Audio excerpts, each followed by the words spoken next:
Pemukim Zionis dilaporkan bentrok dengan pasukan keamanan Israel saat pembongkaran pos ilegal terdepan di tepi barat pada Senin 21 Juli. Ratusan warga menyerang pasukan IDF dengan bom Molotov dan batu hingga membuat situasi semakin mencekam. Dikutip dari The Times of Israel via Tribun News pada Selasa 22 Juli 2025, bentrokan terjadi ketika polisi Israel berusaha mengevakuasi pemukim Zionis. Ratusan aktivis pemukim dilaporkan bergerak menuju lokasi untuk memprotes pembongkaran yang tengah berlangsung. Dikabarkan pemukim ekstremis bahkan menyerang petugas yang melaksanakan evakuasi dengan brutal. Mereka melemparkan bom Molotov ke arah pasukan keamanan yang mencoba merangsek masuk. Lantas situasi di lokasi kian memanas dengan kedatangan dari lebih banyak aktivis dan aparat kepolisian Israel.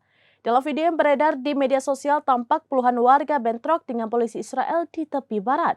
Kericuhan pecah ketika aparat datang untuk membongkar pos ilegal terdepan di atas tanah Palestina.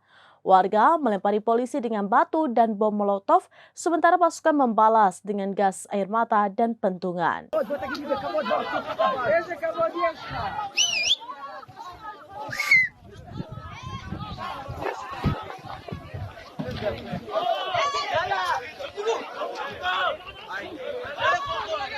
Demikian informasi terkini Syedar Alon, saksikan terus beragam informasi lainnya. Jangan lupa like dan share seluruh akun serambinews.com. Download Tribun X sekarang, menghadirkan lokal menjadi Indonesia.